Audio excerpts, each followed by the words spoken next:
They said gray paved the way, changed the rain, released the pain. Least you sane, getting paid, trend setting, brighter days, doper raps, tighter sets, high and deadly. I'm a fighter jet, journey. What's really good, ladies and gentlemen? The Trios is finally back in the motherfucking building. As you see, he's wearing the Judge. Listen, before we just go in, we finally get AB. He's back. Then we miss this guy, old man River over here. But now he comes back. He comes loaded with the Judge shirt. Gentlemen, first off, how was Thanksgiving? I don't even care if these people want to hear about anything else, but how was Thanksgiving? Awesome. Spanksgiving? Awesome. I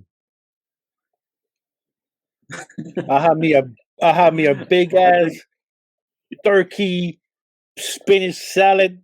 That shit was awesome. Wait. Did you say turkey spinach salad? Damn right. I felt like Popeye. Boy, wait, I never heard of. I don't know if that's urban enough for us, bro.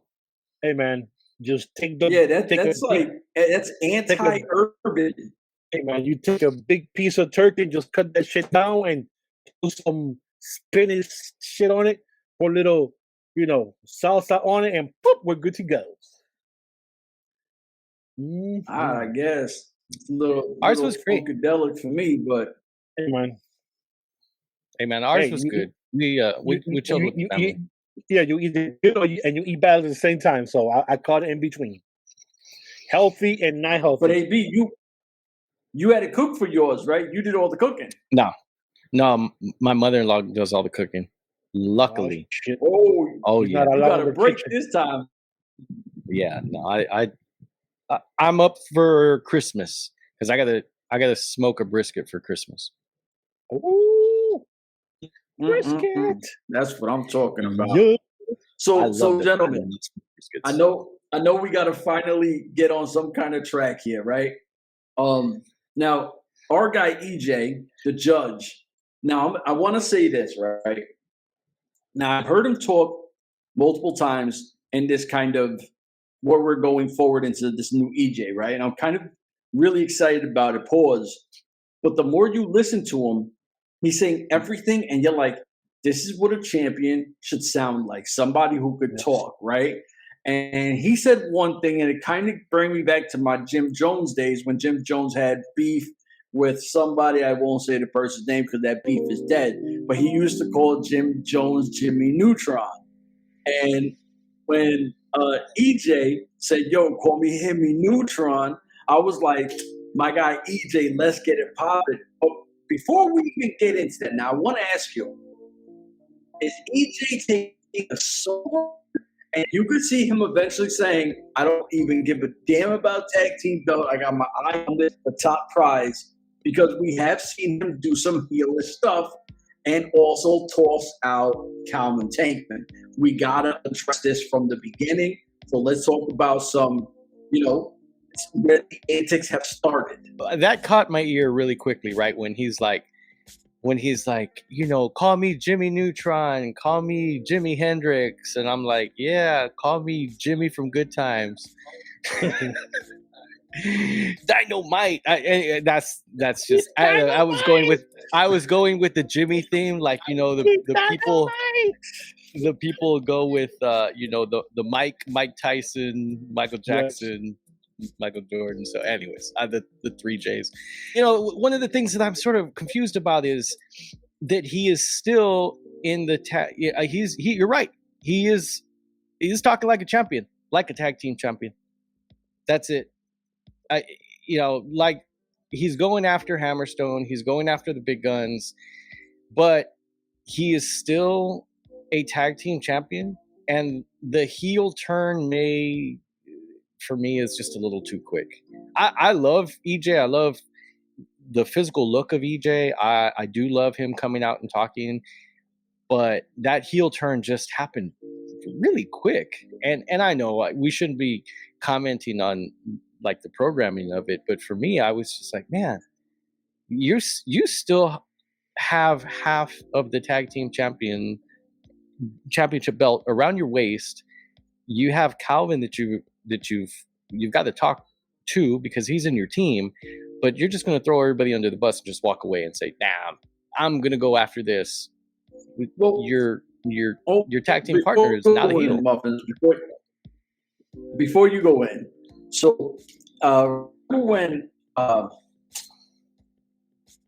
was going to say Alex Kane, but the belt against Jacob Fatu, he didn't end the open weight. He kind of, respectfully, this is that. I'm gonna relinquish the belt, and whoever wins it, wins it. I think that that's something that EJ would probably do that. I think if he won that belt, he would be like, look, I don't even care about this belt. It's a tag team belt. I'm the top guy. I'm a big man on campus. And not for nothing, as much as I'm an Alex Kane guy, and I still believe Alex Kane, to me, has the most upside of anybody on that roster that's there. Because I think Alex Kane's a star. Somebody like EJ, that draft was special. And I wish they did it again, because if you hit on somebody like you hit on those two, you have something special. And EJ, like he always says, I eliminated the most people in Battle Riot history. I'm undefeated. I did this. The one thing that EJ didn't say, and I was surprised he didn't, was I'm the reason why Contra Unit isn't around no more. Because everybody wants to say, oh, it was Hammerstone. Oh, it was this. Nah, EJ was the big guy that they bring in there. You know what I'm saying? EJ was the one who tilted that and gave that extra points to that team to take out Contra Unit. That's a big moment in MLW history. He's also a part of the beginning of El Jefe and the Stone. There's a lot of things that EJ Nduka's been built around. This guy has been everywhere important. So I was going to say, since there's supposed to be a 30-day rule where you're supposed to defend your titles every 30 days, I think they should just go and strip them of the tag team titles and just get it over with, since it's obviously they're going on two different ways anyways. Like you mentioned, and Nduka doesn't care about the tag team titles. He wants that heavyweight title. So you get that out of the way. You get focused going after Hammerstone after that. And easy peasy, bro. I mean, it's been like, 3 months? We haven't seen them defend those titles. So it's been a while. Suppose it's a 30-day clause. Strip them of the titles. Get them out of the way, and that way he focuses on Hammerstone, and Crybaby Techman focuses on whatever the hell he's doing over there. So now the thing that gets me, and why I think I'm so behind somebody like EJ feels like me. EJ feels like somebody from an urban environment who likes jewelry, speaks that hip hop thing. He's also a former, I'm not a former NFL player. He's a former NFL player. So there's a level of commitment to EJ for being a player and being with your body being as well conditioned as it is, with being I'm a leader, I'm a this. You know what I mean? Because if you're an athlete, you're either a starter, or you're the guy who nobody gives a shit about on the bench. And EJ, to me, feels like somebody who people listen to, so he feels like a leader to me, and he speaks like a leader. Hey, Chef, but you used to be a former athlete, too. You used to be a former cook, so you're in the same boat. I'm just going to have my championship right there. Look, right there. Y'all see that? The championship right there. You were a former cook, you got trophies for making pies and donuts and shit and cookies and stuff like that. You retired. So, you were in the same boat, man. You know how it feels. Yeah, you know what? I'm with that. I got the dad bod going now, It happens to the best of us. But yes, it does. So now at this point, do you guys feel you can't go back? You can't have EJ just kind of settle down and act like everything is cool with Calvin Taker from what we've seen, with bumping into each other, kind of having that what you're looking at kind of thing. I don't think you can go back from that. So it's a one-way street from here. It's EJ as a heel, EJ killing it, and whatever gets in front of him. And not for nothing, I mean, who we haven't seen in forever? Octagon Jr. And if you even had to, I would say throw the IWA MLW title on him, that Caribbean title, just to throw a title on him. If he doesn't finish the job, which I think he will. I think EJ, it's you miss with Holiday, you got to pull it on EJ. Yeah, man, you definitely gonna have to strip him with the titles, man. I mean, they haven't defended the titles in a while. I don't see them, like you said, they keep bumping into each other, talking nonsense or whatever. Before anything happens, just have them strip of the titles. Hey guys, you haven't defended the titles in 3 months. You guys have things stripped, and have them go their own separate ways and go from there. At least it's something they could build up in the future. I said, well, we never lost our titles. If 6 months from now they want to go back and try to get them back, but for now you focus on EJ and Nduka being that single star that he could be right now. So. AB, can I piggyback on that and ask you a question? Sure. Okay, so just say MLW decides to say, you know what, we're going to go down that direction. We're going to sit down with the two of them and say, listen, you guys either going to get stripped or you have to defend this belt. They do give them a match. EJ walks out of that match, so he stays undefeated, gives the complete heel turn where you're like, I'm out of here. Calvin Tankman gets pinned by, just say, one of the SST guys. And at that point, you have them going their separate ways, but you officially show that heel turn by EJ. I think that'd be pretty cool. Yeah. That well, damn, that scenario was good. He already beat the Shadow Hammerstone. I mean, how much of a heel turn do you want? Well, yeah, but you also close the gap on the tag team. Yeah, that's the problem for me. That storyline sort of didn't close there. But one thing, Chef, that I don't think that we really touched on, if we're going to do a big EJ and Nduka segment, is okay. We touched on him being an ex-NFL player, an I think CFL player. He actually played for the San Antonio Talons. The dude is Texas to the core, actually. He was born in Dallas. He happens to share my birthday, not year, but day. I was just looking at some of his pre-draft measurables. Dude, 33 reps at 225. Holy shit. I mean, even at my strongest, I'm not trying to put myself over. I'm trying to put this dude over. But even at my strongest, I may have been like 240 and young and crazy. I may have gotten 225 up 12 times at max and died after that. Yeah. So this dude is strong. And then he went on to do some bodybuilding work. He's placed in quite a bit of the bodybuilding tournaments. He actually did one here in San Antonio. He placed third, which it sort of sucks for him because he did third here, but does, first in some of the Ronnie Coleman Classics and some of the other bigger championships. The problem with the one here in San Antonio is it's usually rigged. And I know that being from San Antonio, I go out there and I never competed, but I see guys out there and I'm just like, that dude should not be winning first, but he's X something and he's friends with like two of the judges. So EJ, hats off to you there. But they showed the vignette last week of EJ in the gym, and some of those workouts that he was doing they are some beast workouts. I think that we didn't really hit enough on him being a beast. I can't remember if they have him billed at 6'6" or 6'8", but the dude is huge. Yeah, tall. And, he's tall. Anyways, yeah, he's tall. Yeah, he's taller than a lot of the guys in there. To say is that once in my life I looked at 225 pounds. That was it. I literally just looked at it, and that was it for me right there. Yeah, at my age, I'm not hitting 225 anymore. So yeah, So I saw it once.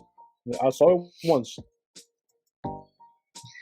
Listen, I mean, but the thing is that and we all like Hammerstone here. It's not a Hammerstone bashing thing. We all like Hammerstone. He's the guy. But I love Hammerstone, my boy. Yeah, facts. But Hammerstone, to me, has sizzled fast. Like, as an open weight, he's the man, right? As the top guy, though, you kind of sit there and you go, shit. Damn, it was MJF. It was Richard Holiday. Like, they did carry him. And when he's on by himself, once again, his best work, Richard Holiday was part of the feud. You know, like... Yeah, and how weird it is that last week he goes through that match with Holiday, and this week, you know, he's healed from all that, and he has another banger with Bandito, you know. So production-wise, you know, whoever decided to do that so damn quick, they should have waited at least for another episode, maybe two, and say, you know, play off. Oh, he has internal bleedings from last week. You know, waiting for another 2 weeks before they show the Bandito fight. But, you know, all these announcers know how he has internal bleeding to all the match, but they're not even doctors. But a week later, he's 100% recovered. You know what I'm saying? I mean, so, you know, shit like that kind of pisses me off about, you know, who kind of decided to do the match thing. They should have waited 2 weeks and keep playing off. You know, he's still recovering from the Holiday match. He has a match against Bandito in 2 weeks. He has to get clear first. You know, keep working on it. They just kind of just back-to-back weeks, like whatever. You know what I'm saying? You know, it kind of sucks. Now, and even though that Bandito's already been gone for like 2 months, it still sucks that, you know, like we're watching matches now against guys who are no longer even technically there. So that's even worse. Yeah. So now, have they made a date on when EJ and Hammerstone is? Is that the January 7th? No, the January 7th is going to be him against Yamamito from Dragon Gate. That's right. That's right. And the match with him already happened in the December tapings they had in Philly. So that should be coming up. Yeah. Yeah, they had. I could have swore they did already. I could have swore that was one. Maybe I'm wrong, but I thought that was one of the matches for the December show that we'll see in January. Shit. Showings. You know what? Tapings or whatever. I could have swore they had the match already. Yeah. So I'm Team Judge going. Obviously, we've been Team Judge since he's been drafted. Judge knows we've been Team Judge since he's been drafted. No, since day one. And just to tell you guys, you guys know that I met him and I took a picture next to him. I'm 6 feet and the dude is like towering me. So he's definitely 6'7" around there. And a lot of those guys, I'm taller than a lot of those guys. So and this dude was way taller than me. So by the way, shout out to EJ for retweeting one of our comments. We announced that we were going to do actually Chef announced that he was going to do a show, and then all of a sudden, you know, he retweeted that. So shout out EJ. And you know what? Like, I pride myself on being a bad dude, not literally like criminal bad dude, but like, you know, I like all the bad people in the world, you know, like the Darth Vaders and shit. EJ is right up there with that now. And EJ's got to come on here. Like, there's no one who's going to talk EJ's language like we will.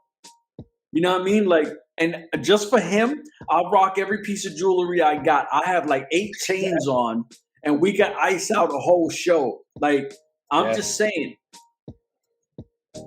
I got one chain somewhere around here. I wear it.